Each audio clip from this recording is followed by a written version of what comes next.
Hello everyone, welcome back Civil Mantra. मेरा नाम राकेश कुमार है और मैं आप लोगों को पढ़ा रहा हूँ जियो टेक्निकल इंजीनियरिंग।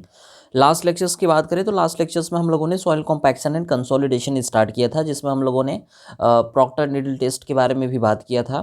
तो देखिए, हमारा ये थर्ड यूनिट चल रहा है जिसमें हम लोगों ने बात किया था किसकी, सॉइल कॉम्पैक्शंस। एक पार्ट हमारा कॉम्पैक्शंस वाला पार्ट हमारा कवर हो चुका है।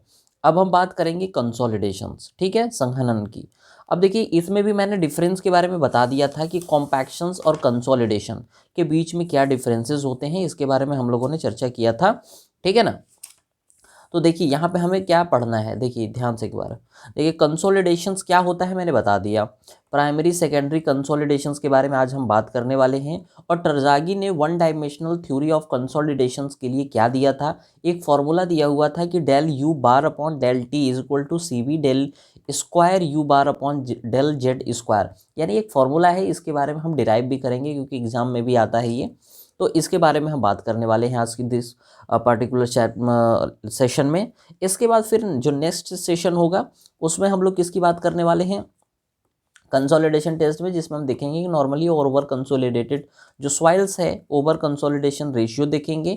और फिर उसके बाद जो हमारा कोफिशिएंट ऑफ कंसोलिडेशन है, इसको हम कैसे डिटर्मिनेशंस करते हैं। तो इन सारी चीज़ों के बारे में हम नेक्स्ट लेक्चर्स में फिर बात करेंगे, ठीक है। तो चलिए, आज का टॉपिक जो हमारा है वो क्या है, यहाँ पे रहने वाला है कि सबसे पहले कि प्राइमरी और सेकेंडरी कंसोलिडेशंस क्या हैं, और दूसरा जो आज हम कवर करने वाले हैं वो कवर करने वाले हैं क्या, कि हमारा टरजागी वन डायमेंशनल थ्योरी ऑफ कंसोलिडेशंस क्या है।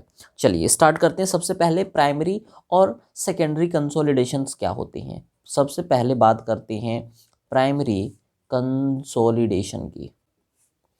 देखिए, प्राइमरी कंसोलिडेशन। अब देखिए, प्राइमरी कंसोलिडेशन सबसे पहली बात क्या हो रही थी कि हमने बताया था कि कंसोलिडेशंस क्या होते हैं। जैसे कॉम्पैक्शन तो एक क्विक मेथड हो गया जिसमें हमें रिएक्शंस तुरंत दिखने को मिलते हैं, लेकिन कंसोलिडेशंस में क्या होते हैं कि सबसे पहली बात इसमें हम वाटर को बाहर निकालते हैं, और ये क्या होता है, टाइम टेकन प्रोसीजर्स होता है। तो हमने कहा कि वॉल्यूम का चेंजेस देखने को मिलेगा, डेफिनेटली कंसोलिडेशंस में भी देखने को मिलेगा और कॉम्पैक्शंस में भी देखने को मिलेगा। लेकिन यहाँ पे ध्यान देंगे, हमने ये कहा कि इनिशियल जो कंसोलिडेशंस है इसका क्या होता है कि रिडक्शंस होता है वॉल्यूम में, ठीक है। जब जो वाटर होते हैं, एक्सपल्सन ऑफ वाटर होता है फ्रॉम वाइड्स, जो वाइड्स होते हैं, देखिए ध्यान से समझेंगे, यहाँ पे मैं शॉर्ट में थोड़ा लिखूंगा क्योंकि आप सुन रहे हैं तो आपको समझ में आ जाएगा। देखिए, आफ्टर इनिशियल कंसोलिडेशन, देखिए after initial consolidation, after initial consolidation, देखिए इनिशियल कंसोलिडेशंस के बाद क्या होता है, वॉल्यूम में रिडक्शन देखने को मिलता है। वॉल्यूम में रिडक्शन देखने को मिलता है किसके कारण, due to expulsion of water from the voids. मतलब क्या है उसका, देखिए हमने ये कहा था कि जब हम कॉम्पैक्शंस करते हैं, हमने यही कहा था कि जब हम कॉम्पैक्शंस करते हैं तो उसमें क्या देखते हैं, कॉम्पैक्शंस में हमने यही कहा था कि जब कॉम्पैक्शंस करते हैं तो जो वाटर होते हैं, वो जो वाइड्स में वाटर छिपे हुए होते हैं, वो उनका एक्सपल्सन होता है, वो बाहर निकलते हैं। तो ये क्या होता है, प्राइमरी कंसोलिडेशंस के अंतर्गत आते हैं। फिर दूसरा हमने ये कहा कि जब हमारा when saturated soil is subjected to a pressure, यानी जब सॉइल कैसे है, सैचुरेटेड है और उस पर क्या किया जाता है, प्रेशर लगाया जाता है, तो इनिशियली क्या होते हैं, जो सारे भी प्रेशर होते हैं ना, उसको टेकन लिया जाता है, मतलब वाटर के द्वारा क्या किया जाता है, टेकन अप किया जाता है, ठीक है। और एक्सेस पोर वाटर प्रेशर क्या होते हैं, ये भी हमारा क्या होता है, जनरेट हो जाते हैं। तो दूसरा हमने यही कहा कि जो हमारी सॉइल क्या होती है, सैचुरेटेड स्टेट में होती है, तो इनिशियली यानी प्रारंभिक में यानी शुरू में क्या होती है कि जो ऑल भी प्रेशर्स होते हैं, उन सारी चीज़ों को हम क्या करते हैं, वाटर क्या करता है, वहाँ पे काम करता है, और जो वाटर प्रेशर्स वहाँ पे लगता है, यानी वाटर प्रेशर का मतलब एक पोर वाटर प्रेशर जनरेट होता है एक्सेस, यानी ज़्यादा अमाउंट में। तीसरी चीज़, दूसरी चीज़ क्या है, यहाँ पे पोर वाटर प्रेशर क्या होता है, लगता है, पोर वाटर प्रेशर लगता है, ठीक है। थर्ड चीज़ क्या है कि हमने कहा कि as water is almost incompressible, क्योंकि वाटर को हम कंप्रेसिबल कर सकते हैं क्या?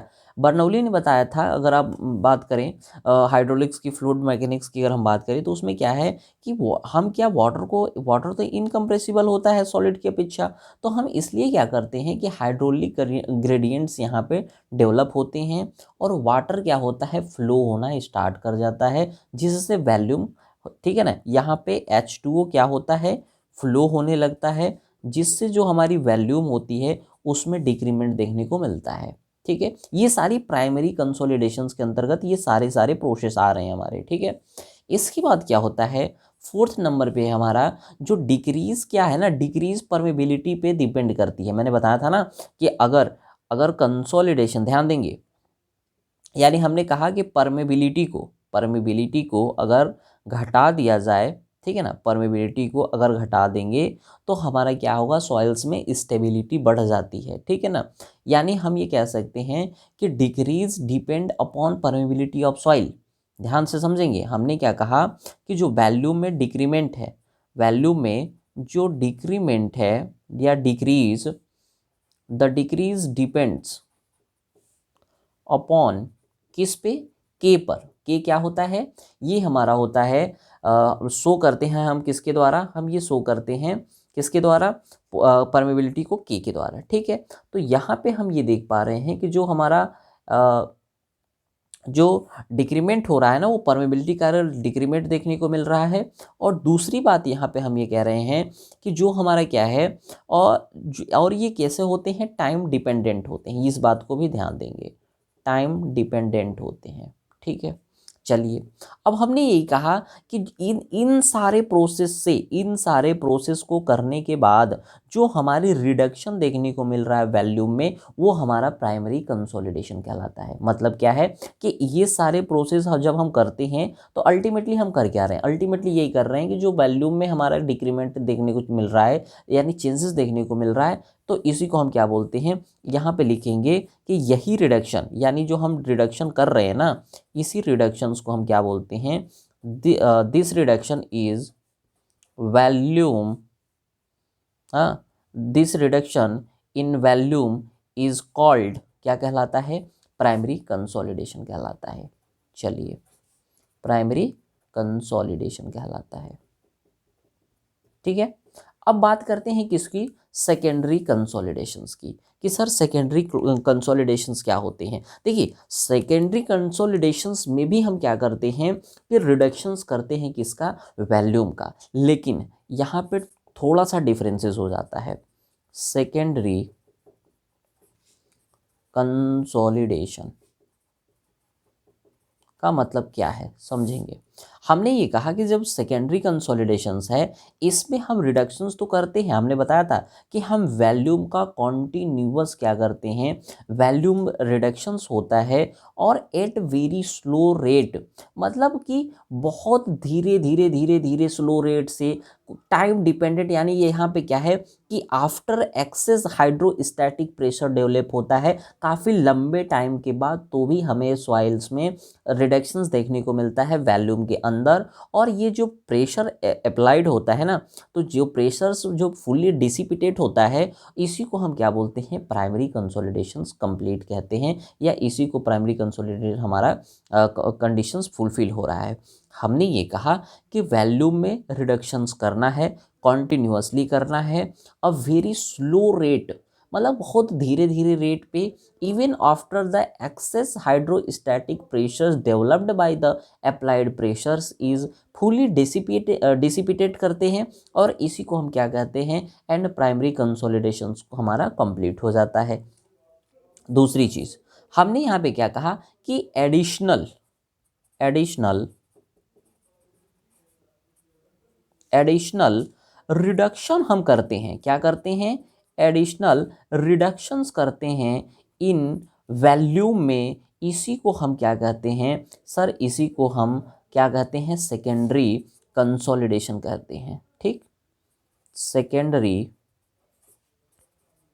कंसोलिडेशन कहते हैं। मतलब क्या हुआ है यहाँ पे, दोनों में डिफरेंस क्या आया, यानी यहाँ पे जो भी हमारा क्या है, थोड़ा बहुत अगर वहाँ पे वैल्यू में डिक्रीमेंट, यहाँ पे क्या था इंस्टेंटेनियस कह सकते हैं, लेकिन सेकेंडरी में क्या है कि यहाँ पे एक लंबे टाइम के बाद और बहुत ही स्लो रेट पे कॉन्टिन्यूसली यहाँ पे क्या हो रहा है, वॉल्यूम का रिडक्शन हो रहा है, लेकिन वेरी स्लो रेट पे, ठीक है ना। और यहाँ पे क्या हो रहा है कि हाइड्रोस्टैटिक प्रेशर डेवलप्ड हो रहे हैं और यहाँ पे उसको क्या कर रहा है, प्रेशर इज डिसिपेटेड होते हैं और प्राइमरी कंसोलिडेशन कंप्लीट होता है। इस कंप्लीट प्रोसेस होने के बाद हमने ये कहा कि एडिशनल फिर रिडक्शन करते हैं वॉल्यूम में, ठीक है। एडिशनल हम क्या करते हैं, फिर रिडक्शंस करते हैं वॉल्यूम में, और इस जो दोबारा हुआ है ना, इसी को हम क्या बोलते हैं, सेकेंडरी, ठीक है ना। दोबारा जो हमारा यहाँ पे क्या हो रहा है, कंसोलिडेशंस हो रहा है। चलिए इसी में अगर हम बात करें दूसरे पॉइंट्स की, तो हमने क्या कहा कि इससे क्या होगा, ये एट्रीब्यूट करते हैं, ये प्रदान क्या करते हैं, plastic readjustment of solid particle and adsorb water to near stress system. मतलब क्या है समझ जाता हूँ मैं, क्या करते हैं ये एट्रीब्यूटेड करते हैं, किसको करते हैं, to the plastic readjustment readjustment करते हैं, ठीक है, ऑफ द सॉलिड पार्टिकल, यानी सॉलिड पार्टिकल को ये क्या करते हैं, सॉइल के पार्टिकल को रीएडजस्टमेंट करते हैं और सॉलिड पार्टिकल को करते हैं एंड पार्टिकल्स एंड एड्जॉर्ब करते हैं वाटर को टू न्यू स्ट्रेस सिस्टम, यानी एक नए सिस्टम से क्या करते हैं, ये वाटर को क्या करते हैं, एड्जॉर्ब करते हैं, ठीक है। तो ये हमारे क्या हो गए, सेकेंडरी कंसोलिडेशन हमारा कहलाता है, ठीक है। आई होप आपको समझ में आ गया होगा प्राइमरी और सेकेंडरी में क्या डिफरेंसेस होते हैं। चलिए आज के लेक्चर्स में हम किसकी बात करने वाले हैं, टरज़ागी वन डायमेंशनल थ्योरी ऑफ कंसोलिडेशंस। यहाँ पे हम क्या करने वाले हैं समझते हैं। अब यहाँ पे हम बात करने वाले हैं टरज़ागी के वन डायमेंशनल जो हमारा फॉर्मूला है उसके बारे में। देखिए टरज़ागी ने क्या किया था, वन डायमेंशनल यहाँ पे क्या दिया था, कंसोलिडेशन थ्योरी दिया था, कंसोलिडेशन थ्योरी दिया था। और यहाँ पे उन्होंने एक फॉर्मूला दिया था जिसे हमें प्रूफ करना है। यहाँ पे क्या था कि del you bar upon del T is equal to C V del square you bar upon del Z square. ये हमें क्या करना है, ये हमें प्रूफ करना है, ठीक है। इसके बारे में हमें क्या करना है, इसी को हमें प्रूफ करना है। तो सबसे पहले आप फिगर देखिए, उसके बाद मैं यहाँ पे समझाऊंगा आपको, ठीक है, कि कैसे सारी चीज़ें हो रही हैं। सबसे पहले आपको ध्यान से समझना है यहाँ पे कि सबसे पहले हो क्या रहा है। देखिए यहाँ पे क्या है कि हमारा H क्या है, यहाँ पे क्ले का, ये जो क्ले है ना, ये क्ले इसकी क्या है, हाइट है, या हम कह सकते हैं कि सर इसकी थिकनेस है। ध्यान से समझेंगे, यहाँ पे हमने क्या कहा, ये जो H क्या है, थिकनेस ऑफ क्ले है, और ये सैंडविच है। सैंडविच का मतलब क्या है, जैसे बीच में हमने क्ले को रखा और ऊपर नीचे क्या है, सैंड है। ये सैंडविच किसके किसके बीच में है, ये टू लेयर के बीच में, टू लेयर ऑफ सैंड के बीच में ये क्या है, हमने सैंडविच किया हुआ है इस क्ले को, ठीक है। इस क्ले क्या है, इस ऊपर से, यानी ऊपर से क्या है, जेड हाइट पे बहुत थोड़े से क्ले पार्टिकल के ऊपर हम इसको कंसीडर करेंगे, ठीक है ना, कि देखते हैं कि इसके ऊपर उन्होंने कंसोलिडेशंस का क्या इफेक्ट पड़ रहा है इस पार्टिकुलर सॉइल्स के अंदर, यानी छोटे से पार्ट के ऊपर, ठीक है। अब हमने क्या कहा कि यहाँ पे ध्यान से समझेंगे कि देखिए यहाँ पे कुछ आइसोक्रोन्स हम यहाँ पे करते हैं, जैसे ए हो गया, ये बी, ये सी, डी, ई, ठीक है ना, यहाँ पे जी है 1 2 3, मतलब ये लेयर क्या होते हैं, कुछ इस तरीके से हमने क्या किया, आइसोक्रोन्स को हम ड्रॉ करते हैं, ठीक है, वन डायमेंशन के लिए। अब हम आपको यहाँ पे कुछ समझाने वाले हैं। क्या समझाने वाले हैं, देखिए जैसे मान लेते हैं कि ये डेल एक्स है, ठीक है ना, सॉइल का कोई एलिमेंट है, मतलब बहुत छोटा एलिमेंट है, उसको हमने बाहर निकाल के उसको हम समझ रहे हैं, ठीक है ना।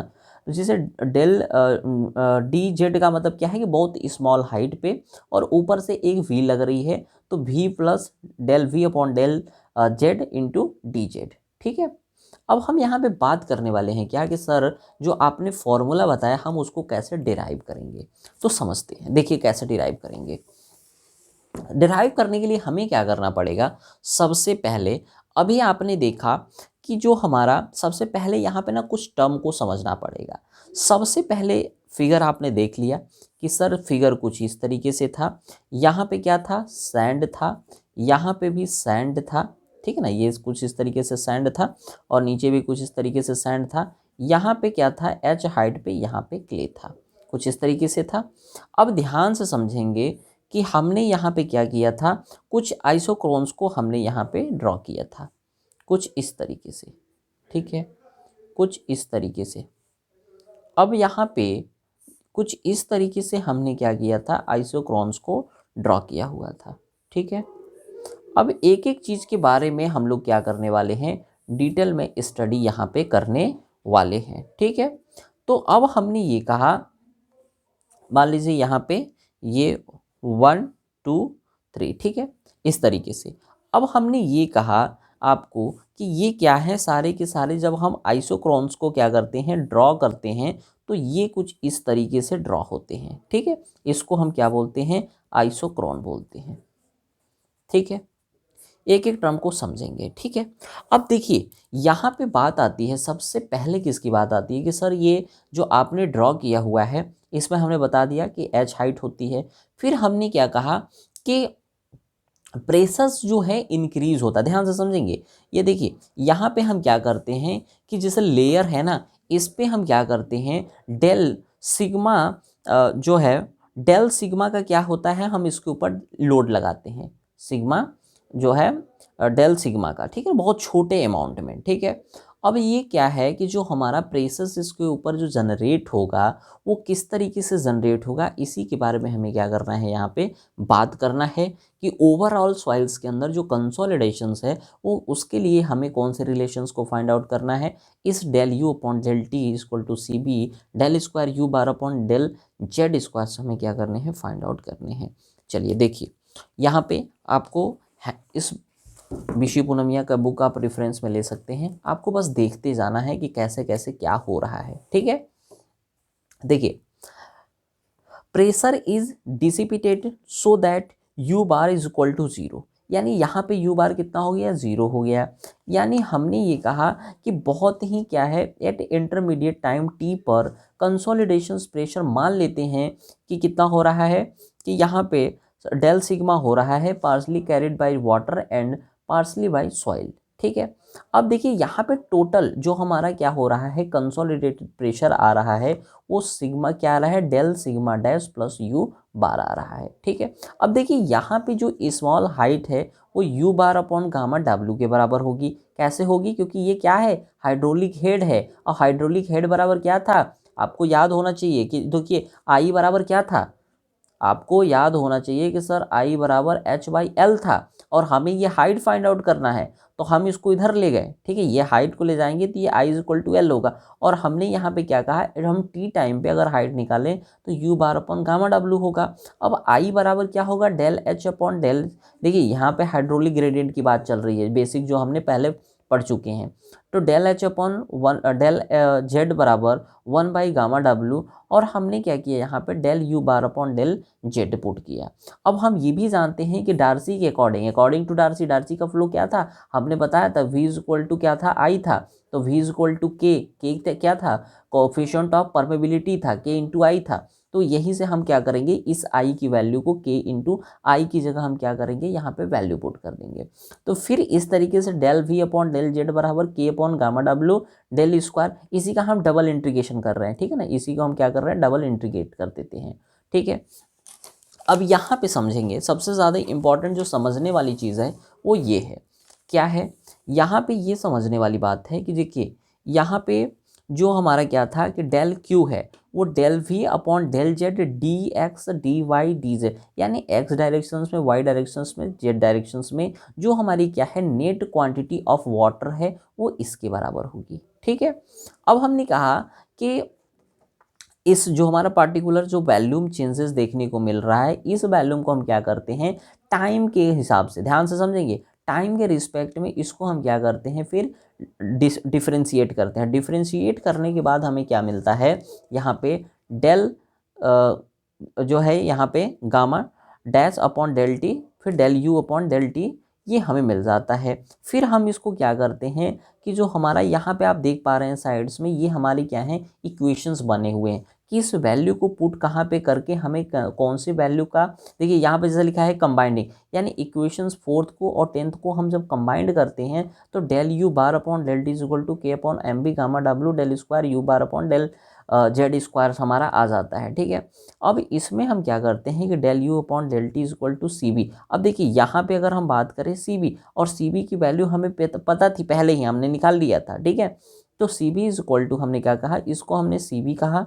और del you upon del square you bar upon del Z square, यही हमें फाइंड आउट। मतलब इसमें अल्टीमेटली है क्या ना कि थोड़ा सा कॉम्प्लिकेटेड इसलिए बन जाता है क्योंकि इसमें नंबर्स ऑफ जो इक्वेशंस होते हैं वो बहुत ज़्यादा बन जाते हैं। ठीक है, और इसी को हम क्या कर सकते हैं, कुछ इस फॉर्म में भी लिख सकते हैं। ये भी हमारा क्या है, फॉर्मूले बन जाता है किसकी, कोफिशिएंट ऑफ कंसोलिडेशंस की। ठीक है, ये इसको एक दो बार तीन बार, कम से कम तीन बार इसको क्या करना पड़ेगा, प्रैक्टिस करना पड़ेगा, तभी आपको समझ में आएगी। एक बार में नहीं समझ में आएगा। आप इसको लगाइएगा अपने से देख के, डेफिनेटली आपको ये समझ में आ जाएगा। ठीक है ना, एक बार दो बार वीडियो को देख लीजिएगा, डेफिनेटली आपको आ जाएगा। ठीक है, तो इस पर्टिकुलर जो हमारा लेक्चर्स था इसमें हमने दो टॉपिक को कवर किया, जिसमें हम लोगों ने किसकी किसकी बात की। यहाँ पे हम लोगों ने बात की 1D कंसोलिडेशंस के बारे में, जिसमें हम लोग किसकी बात करते थे, इसमें del you upon del T is equal to C B del square you bar upon del Z squares के बारे में हम लोगों ने बात किया। फिर इससे पहले की अगर हम बात करें तो हम लोगों ने इसमें बेसिक किसकी बात की थी, प्राइमरी एंड सेकेंडरी कंसोलिडेशंस के बारे में हम लोगों ने बात किया था।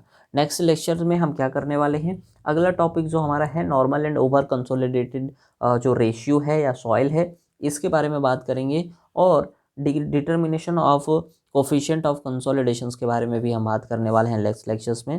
तो मिलते हैं नेक्स्ट लेक्चर्स में बहुत जल्द, तब तक के लिए धन्यवाद।